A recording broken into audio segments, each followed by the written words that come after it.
오늘 누가복음 강의 17번째 시간 하나님의 말씀 대언하도록 하겠습니다. 우리 12절을 다시 한번 화면을 보실까요? 자, 이때 예수께서 기도하시러 산으로 가사 밤이 새도록 하나님께 기도하시고 밝음에 그 제자들을 부르사 그 중에서 12를 택하여 사도라 칭하셨으니. 아멘. 여러분, 오늘 예수님께서 밤이 새도록 기도를 하신 뒤에 특별히 제자들 가운데 12명을 선발하십니다. 예수님을 따르던 성경에 보면 항상 무리들이 구름대처럼 몰려들었고 그들 가운데 예수님의 70인의 제자들도 있었죠. 그 제자들 가운데서 오늘 특별히 12를 택하사 오늘 본문에 따르면 사도라고 칭하셨습니다. 사도라는 단어는 헬라어로 아포스톨로스라는 단어인데요, 보냄을 받은 자라는 뜻입니다. 한번 따라해 볼까요? 보냄을 받은 자. 그게 사도라는 의미입니다. 파송받은 제자를 말합니다.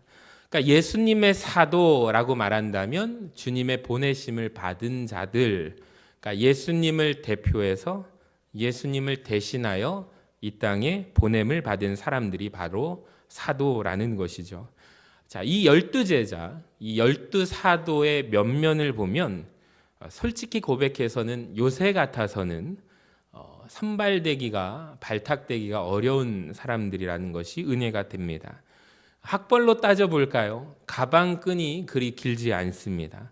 이분들이 모두가 학벌이 전무한 사람들이에요. 그러니까 공부를 많이 한 서기관들, 바리새인들은 예수님의 12제자 중에 한 명도 없습니다. 대부분 어느 지역 출신이냐면 갈릴리 지역 출신입니다. 이 갈릴리 지역은 성경에서 대표적으로 어떤 곳이냐면 아주 낙후된 시골 지역입니다. 그러니까 사람들이 갈릴리라고 한다면 무시받고 천대받는 땅이 바로 이 갈릴리 지역입니다. 근데 이 이야기가 성경에 2번이나 나온다는 것을 아세요? 구약 성경에도 한 번 나오고 신약에도 한 번 나옵니다. 자, 첫 번째는 어디에서 나오냐면 구약의 다윗의 아들이 솔로몬입니다. 솔로몬 왕이 솔로몬 성전을 건축할 때 이 두로 왕의 히람의 도움을 많이 받게 됩니다. 자, 그래서 감사를 대신 표현하면서 두로 왕 히람에게 갈릴리 지역 성읍 20개를 넘겨줍니다. 자, 그때 히람이 보이는 반응을 한번 보시면 열왕기상 9장 10절을 한번 보세요. 솔로몬이 두 집 곧 여호와의 성전과 왕궁을 20년 만에 건축하기를 마치고 갈릴리 땅의 성읍 20곳, 그러니까 갈릴리 땅을 준 것입니다. 두로왕 히람에게 줍니다. 두로왕 히람이 솔로몬에게 그 온갖 소원대로 백향목과 잣나무와 금을 제공하게 됩니다. 자, 그리고 나서 히람의 반응을 한번 보시기 바랍니다. 12절에 히람이 두로에서 와서 솔로몬이 자기에게 준 성읍들, 어디에 있죠? 갈릴리 지역의 성읍들을 보고 뭐라고 말해요? 눈에 들지 않았대요. 그러니까 마음에 들지 않았대요. 자, 그래서 뭐라고 말을 하는지 보실까요? 이르기를 내 형제여, 내게 준 이 성읍들이 이러하냐. 즉 이런 말이죠. 야, 너 참 너무한다. 이런 땅을 나에게 주냐. 그러니까 누가 봐도 척박한 땅이고 누가 봐도 볼품없는 땅이라는 거예요. 갈릴리 땅이요. 그러니까 솔로몬이 그런 땅을 준 것입니다. 그래서 가불 땅이라고 되어 있는데 가치가 없는 뜻입니다. 그러니까 갈릴리 땅은 사람들이 보기에 굉장히 볼품없는 지역이고 척박한 땅이었던 것 같습니다. 자, 근데 이게 신약 시대에도 이 표현이 나오거든요. 빌립 집사님을 아실 것입니다. 빌립이 나다나엘을 찾아가서 뭐라고 말하냐면 내가 메시아를 만났다라고 전하는데 그 메시아가 갈릴리 나사렛 지역의 출신이다라는 말을 나다나엘이 듣더니 이런 반응을 보입니다. 46절에 같이 한번 읽어볼까요? 시작. 나다나엘이 이르되 나사렛에서 무슨 선한 것이 날 수 있느냐? 빌립이 이르되 와서 보라 하니라. 여러분, 이 표현 많이 아시죠? 나사렛에서 무슨 선한 것이 날 수 있느냐? 그러니까 이 당시 사람들의 분위기를 여러분 아시겠습니까? 갈릴리, 나사렛 이런 지역은 아주 시골, 오늘날로 말한다면 아주 깡촌, 사람들이 듣기만 해도 무시하는 지역, 멸시하는 지역이었다는 것입니다. 이 지역에 사는 사람들의 억양, 말투가 달랐던 것 같아요. 사투리가 심했던 것 같습니다. 그 근거가 성경에 나오는데 마태복음 26장에서 베드로가 예수님이 잡혀가실 때 자기도 잡혀갈까 봐 베드로가 멀찌감치 주님을 바라보면서 따라갑니다. 근데 그날이 몹시 추웠어요. 하도 추우니까 불을 쬐고 있는 사람들 사이에 자기가 들어가게 됐는데 베드로가 자기 정체가 들통난 장면이 73절에 나오는데 왜 들통났을까요? 한번 보세요. 조금 후에 곁에 섰던 사람들이 나와 베드로에게 이르되 너도 진실로 그 도당이라. 우리 노란 글씨 읽어볼까요? 시작. 내 말소리가 너를 표명한다 하거늘. 자, NIV 영어 성경에 보니까 이 부분이 어떻게 되어 있냐면 your accent, 악센트라고 하죠. 억양이, 당신의 억양이, 베드로의 억양이 심해가지고 드러나게 된 거예요.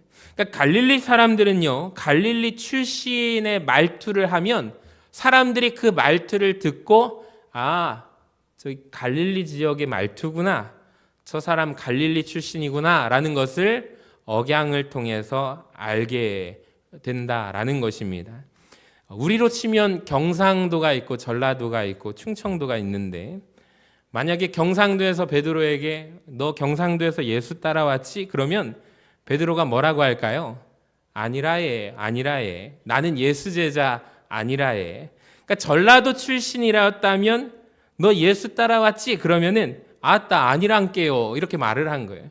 반응이 더 좋으면 충청도까지 한번 가보도록 하겠습니다. 지는 예수 몰라요 라고 말하는 거예요. 그러니까 이래 놓고는 말을 했는데 티가 나는 거죠.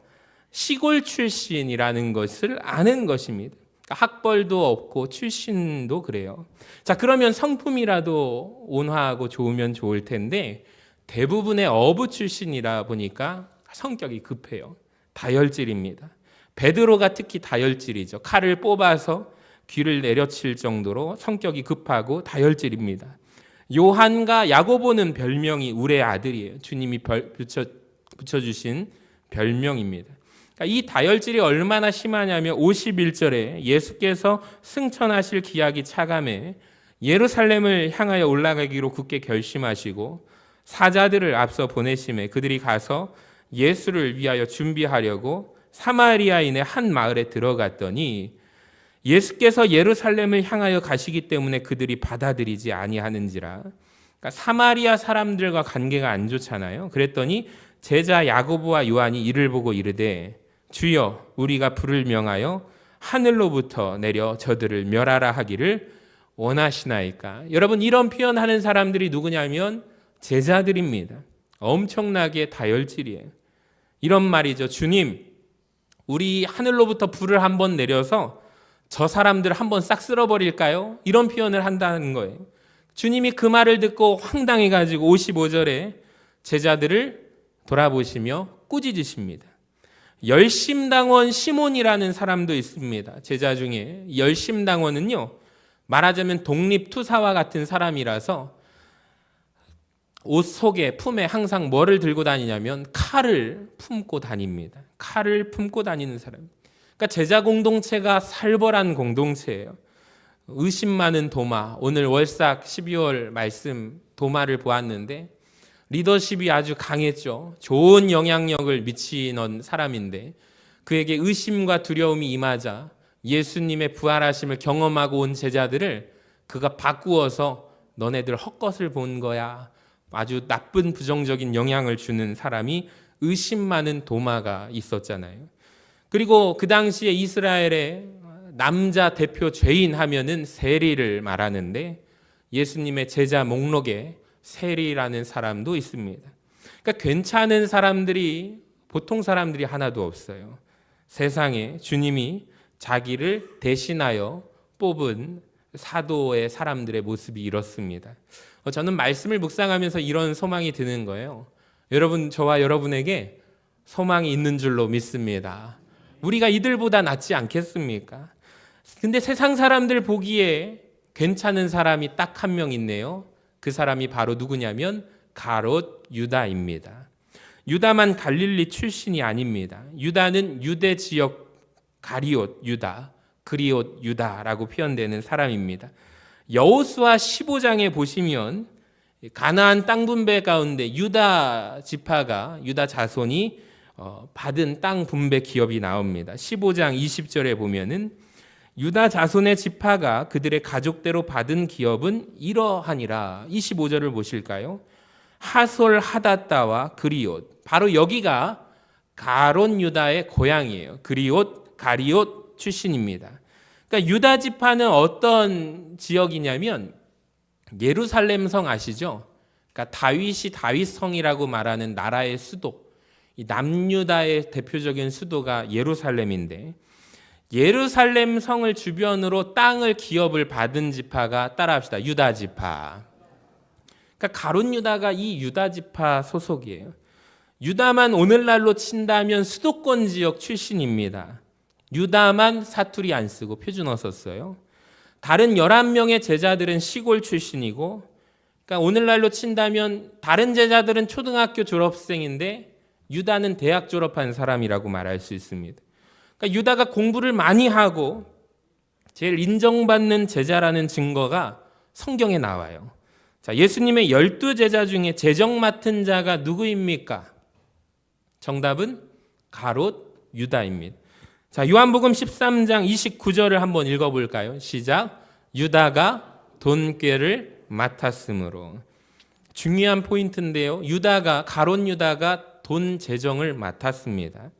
이게 왜 놀랍냐면요. 여러분, 예수님의 12제자 목록에 우리가 지난 시간 살펴본 레위가 있잖아요.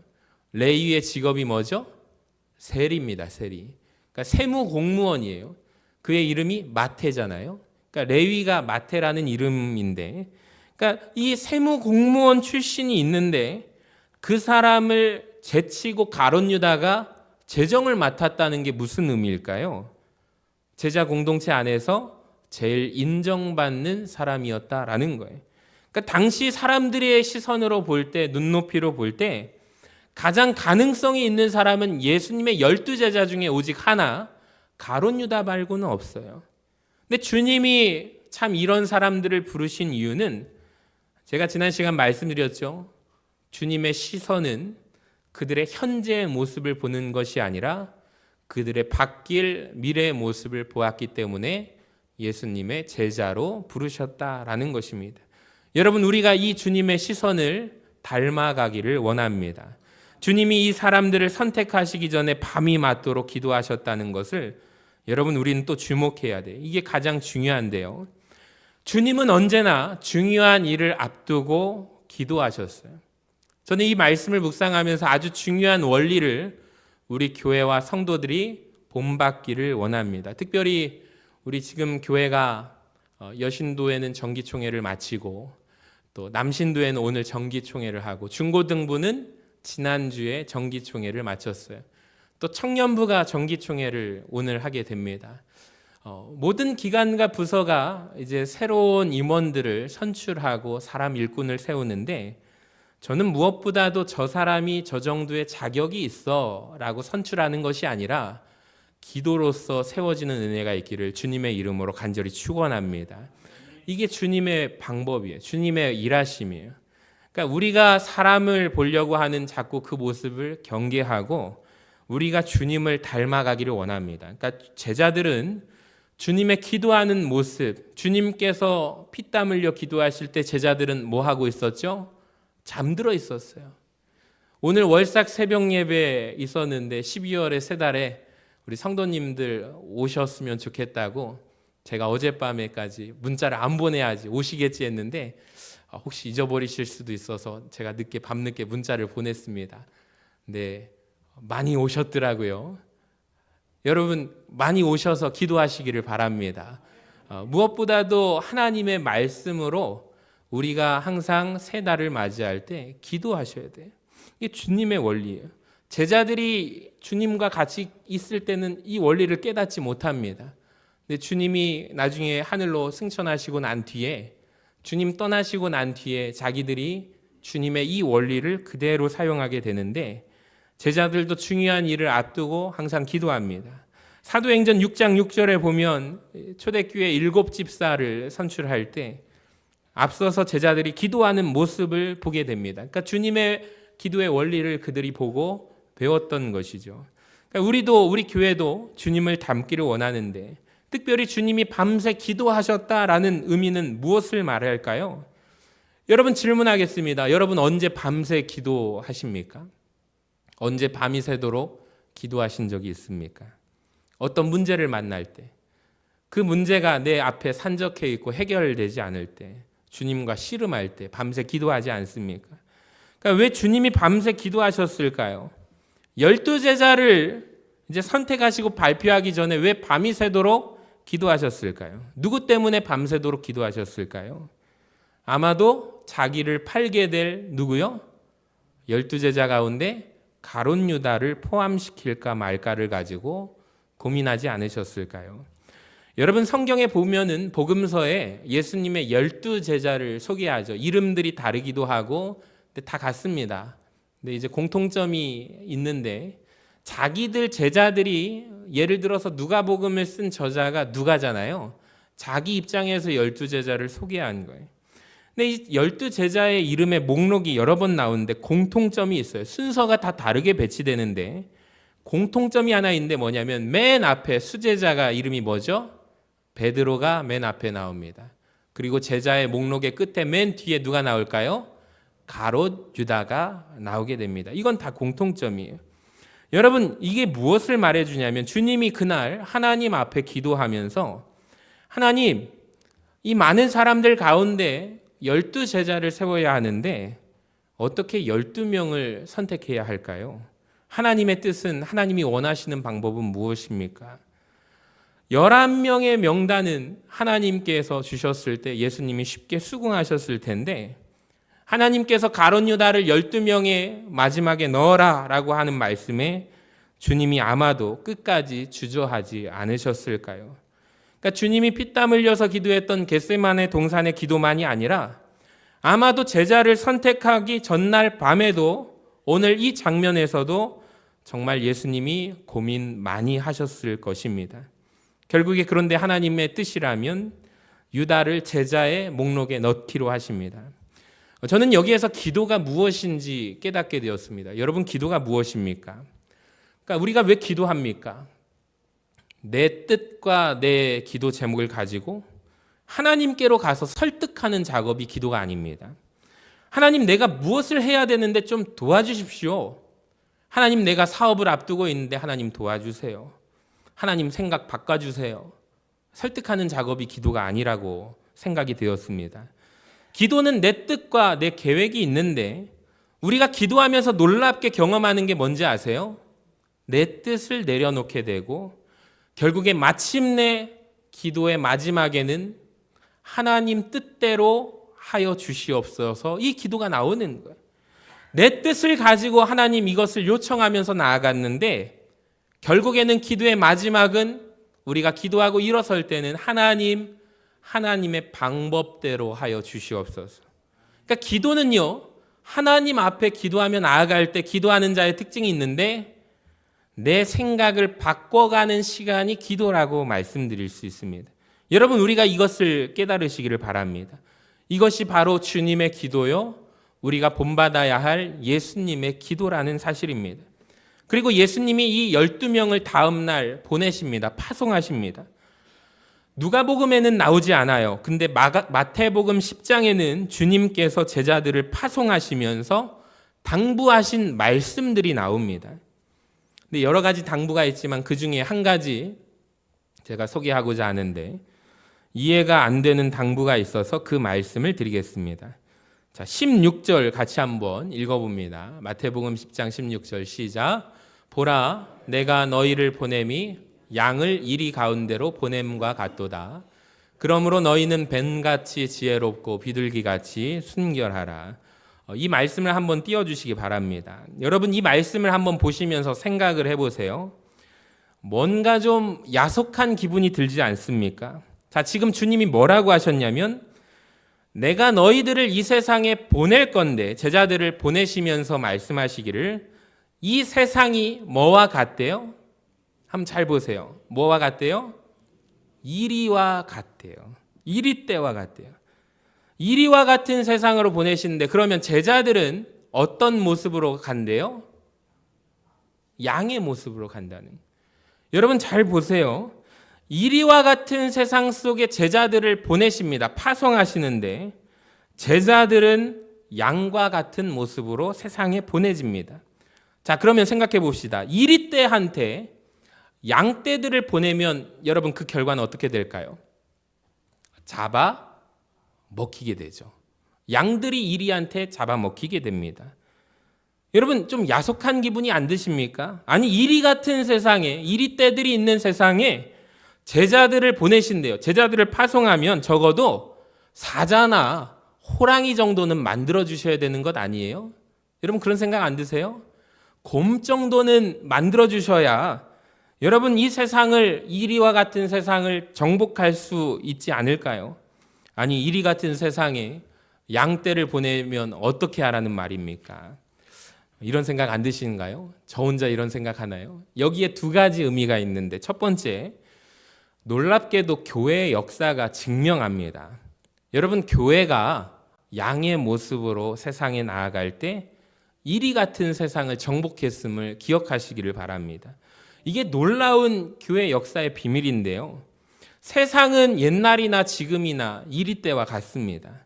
그러니까 우리 교회는 양과 같이 힘이 없었을 때가 있었고, 교회가 마치 사자와 호랑이와 곰 같은 힘을 가지고 세상에 나간 적이 있었어요. 그림을 한번 보여주시면 초대교회 성도들의 모습입니다. 여러분 가장 가까운 이 그림에 뭐가 있죠? 사자가 올라왔네요. 그 구덩이에 잘 보시면 어떤 얼굴이 또 올라오죠? 호랑이의 얼굴도 보입니다. 보이십니까? 자, 그리고 시선을 좀 멀리 두면 사람들이 새까맣새까만데 좀 뭔가 매달린 듯한 그림이 보이십니까? 이게 십자가 화형을 당한, 순교를 당한 초대교회 성도들의 모습입니다. 지금 불태워진 거예요. 십자가 형을 당해서. 자, 그리고 사람들이 지금 모여 있는데 한 사람이 서 있죠. 아마 그들의 대표일 것이고, 이들이 지금 뭘 하고 있냐면 찬송을 부르고 기도를 하고 있는 초대교회 순교하는 자들의 모습의 그림입니다. 초대교회 성도들은 이리 앞에 보내진 양떼와도 같았습니다. 얼마나 핍박을 받았는지 굶주린 사자들의 먹이가 되고 화형을 당했습니다. 이 모든 상황에서 양같이 잡아먹혔습니다. 찬송을 부르고 순교를 당했습니다. 근데 거부하지 않았습니다. 배교하지 않았습니다. 예수님을 부정하지 않았습니다. 이리떼 앞에서 양으로 먹잇감이 되었습니다. 찬송을 부르면서 순교를 당합니다. 몸이 불타면서 기도를 합니다. 사람들이 열광합니다. 사자에게 팔 한쪽지가 찢겨져 나갑니다. 피가 난자하고 그 순교자들의 피가 쏟아질 때 사람들은 열광합니다. 이것이 초대교회 순교의 모습입니다. 그런데 그 모습을 보고 열광하고 환호하던 사람들의 마음속에 시간이 흐르면서 점차 이상한 감정이 요동하기 시작합니다. 저 사람들은 도대체 누구이길래 죽음을 두려워하지 않는가? 저 초대교회인들은 도대체 무엇 때문에 영원한 하늘나라 천국을 사모하는가? 저기에 뭔가 있나 보다. 여러분, 놀랍게도 이후에 로마가 기독교를 받아들이게 됩니다.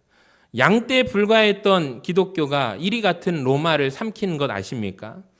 역사 속에 325년도에 기독교가 공인을 받게 돼요. 380년도에 테오도시우스 황제에 의해서 기독교가 국교로 됩니다. 이제는 기독교만 정통 종교가 됩니다. 이전에는 예수를 믿으면 잡아다가 핍박을 당하고 죽임당하던 시절을 보냈는데, 이제는 예수를 안 믿게 되면 핍박받는 시대가 열리게 되었어요. 사람들이 무시무시한 교회 권위에 힘에 무서워서 교회로 들어오기 시작합니다. 여러분, 역사 속에 교회가 사자와 호랑이와 곰과 같은 힘이 있었다는 것을 아십니까? 그런데 그 결과가 무엇일까요? 교회는 어느 때보다도 타락하고 손가락질 당하고 교회 안에 진정한 하나님을 섬기는 하나님의 사람들은 찾아보기가 어려웠습니다. 중세 교회가 얼마나 타락했는지 아십니까? 이게 교회사의 비밀이에요. 한국 교회는 어떨까요? 마찬가지입니다. 한국 교회가 언제 이리 때와 같은 세상을 정복했는지 아세요?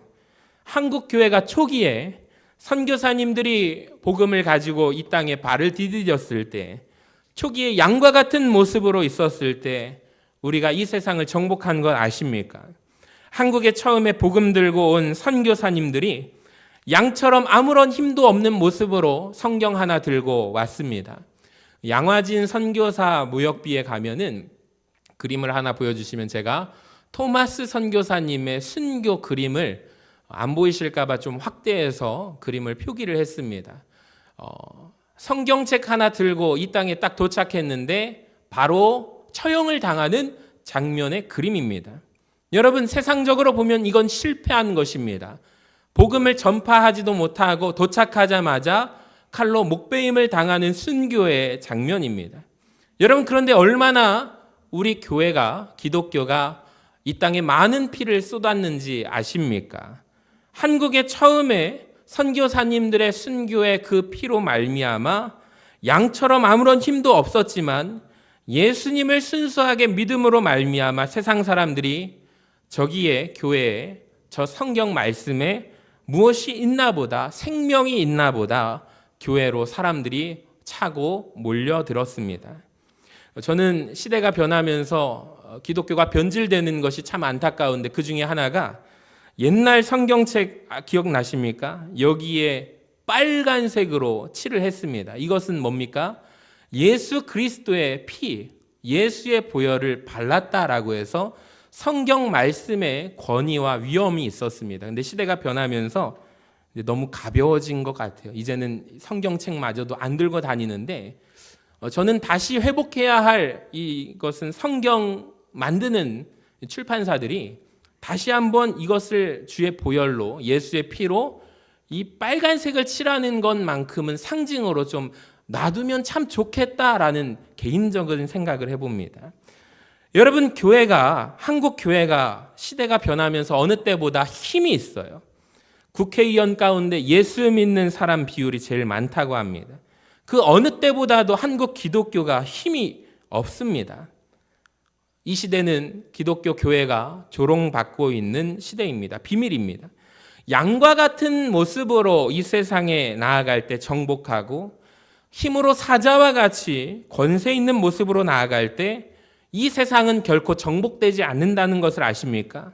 근데 여전히 믿는 자들이 이런 말을 합니다. 우리 기독교가 힘을 더 길러내야 한다고. 예수 믿는 국회의원들을 더 많이 당선시키고 예수 믿는 사람 중에 장로 대통령이 더 많이 선출되어야 한다고 말합니다. 저는 그렇게 생각하지 않습니다.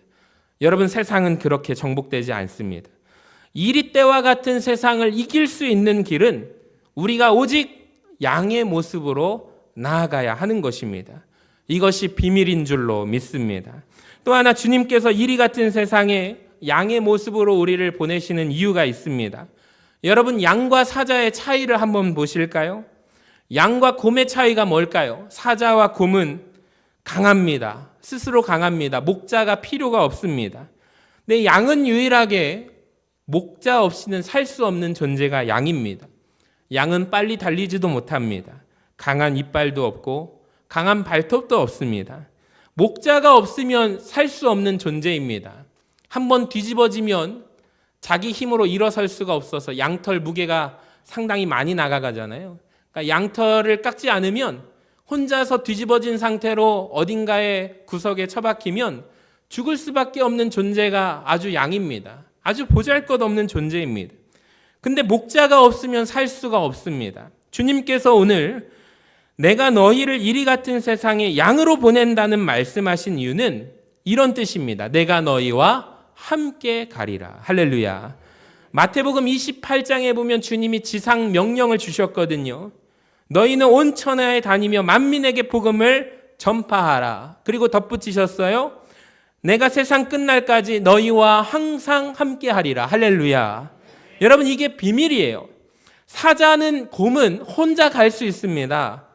근데 양은 혼자 못 가요. 주님이, 목자 되신 주님과 함께 나와 함께 가자라는 거예요.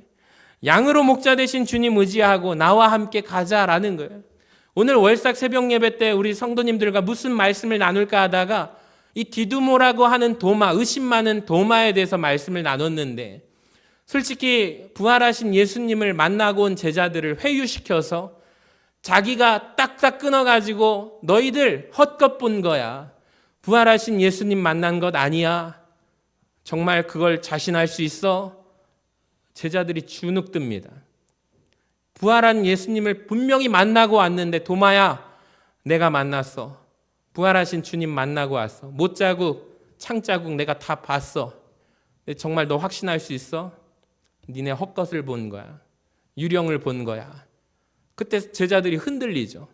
도마와 같은 제자가 있습니다. 예수님 입장에서 얼마나 괘씸합니까? 세상에 도마와 같은 제자는 잘라버리고 예수님을 끝까지 섬겼던, 충성을 다한 제자들만 끌고 주님 나라 세울 수 있는데, 주님은 손에 못자국을 보여주셔요. 옆구리에 창자국을 보여주시려면 어떻게 해야 된다고요? 옷을 벗어야 돼요. 왜 그러냐면 오늘처럼 우리 티셔츠, 바지로 나눠진 시대가 아니라 원피스와 같은 옷이잖아요. 그러니까 옆구리를 보여주시려면 옷을 밑에서부터 걷어서 올려야 돼요. 아니면 옷을 벗어서 옆구리를 보여주셔야 돼요. 그래서 도마에게, 의심 많은 도마에게 너의 손을, 너의 감각으로 나를 느껴보아라. 내가 다시 살아난 것을 너는 보아라. 예수님 수치스럽죠. 그 장면이, 예수님이 옷을 벗은 장면을 그림을 그린 화가들의 그림 작품이 참 많아요. 여러분, 이건 뭡니까? 예수님 입장에서 자존심 상하고 속이 상하고 속 썩이는 저 제자 끊어낼 수 있는데, 도마에게 왜 끝까지 수치스러운 자기의 상처를 보여주신 이유가 뭘까요? 나는 너를 포기하지 못한다. 너와 함께 나는 가야겠구나. 할렐루야. 여러분, 주님의 이 음성을 우리가 듣기를 원합니다. 목자를 의지하시면서 믿음으로 걸어가는 은혜가 있기를 원합니다. 자, 본문으로 돌아와서 마지막으로 한 가지 더 주님이 당부하시는데요. 한번 보여주시면, 뱀같이 지혜롭고 비둘기같이 순결하라. 이 질문, 이 구절을 보고 많은 분들이 질문합니다. 왜 하필이면 비둘기같이 순결하라는 이해가 되는데 뱀같이 지혜로워야 되지? 뱀이 여기저기 잘 빠져나가니까 그렇게 지혜로워야 하나? 여러분, 아닙니다. 성경은 한 번도 예외 없이 뱀은 사탄을 상징합니다. 에덴 동산에서부터 아담과 하와를 유혹한 존재가 뱀이고요. 예수님도 옛뱀, 곧 마귀 사탄이라고 말씀하십니다. 자, 그러면 왜 뱀처럼 지혜로워야 할까요? 제가 이 뜻을 알려드리겠습니다. 영어 성경을 한번 보여주시면 이런 뜻이에요. 너희가 뱀을 이기기 위해서는 뱀만큼 지혜로워야 한다라는 뜻입니다. 그러니까 번역이 조금 더 좀 미진한데, 정확한 번역은 너희가 뱀을 이기기 위해서는 뱀만큼 지혜로워야 한다. 이해가 되십니까? 그러니까 우리가 어떤 존재만큼 지혜롭지 못한다면 그 존재를 이길 수가 없잖아요. 그러니까 우리가 어떻게 뱀 같은 교활한 사탄을 이길 수 있는가? 우리가 뱀만큼 지혜롭지 않고 어떻게 뱀을 이깁니까? 그러니까 뱀을 닮으라는 뜻이 아닙니다. 뱀만큼 지혜로워야 한다라는 거예요. 여기에 비밀이 나옵니다. 여러분, 우리가 어떻게 지혜로울 수 있을까요? 지혜로우신 영이신 성령님 의지하지 않고는 지혜로울 수 없습니다. 거룩함도 마찬가지죠. 너희가 비둘기같이 순결하라. 비둘기 새 하얗잖아요. 어떻게 하얀 비둘기만큼 인간이 그렇게 순결해집니까? 거룩의 영이신 성령님과 함께하지 않으면 우리는 거룩해질 수 없어요. 그래서 주님께서 너희 나갈 때 그냥 나가지 말고 약속하신 성령을 받기까지 남아서 기다리라. 그리고 나서 나가라고 말씀을 하신 거예요. 약속하신 성령의 충만함을 경험해야 나가야 합니다. 여러분, 그냥 무턱대고 나가게 되면 여러분 완전히 무너지기 때문입니다. 주님이 제자들을 파송하시면서 그냥 가면 안 되고 지혜로와 성결함이 있어야 된다고 말씀하십니다. 이게 무엇은 말이냐면 지혜와 순결함은 공통적으로 1차적으로 내면적인 성품이에요. 그러니까 하나님께서 나를 보내주시는 사역지가 세상이 아니라 어디냐면 나의 내면이라는 거예요. 나의 속에 보내신다는 거예요. 내 속에 만약에 지혜가 없고 순결함이 없이 주님의 제자랍시고 막 나가서 전하다 보면 우리가 주님께 욕되는 삶을 살게 됩니다. 그러니까 우리가 지혜가 없고 순결함이 없는 것을 우리가 아쉬워하고 성령의 충만함을 받으시고 나가셔서 주의 제자의 귀한 사명 감당하시기를 주님의 이름으로 간절히 축원합니다.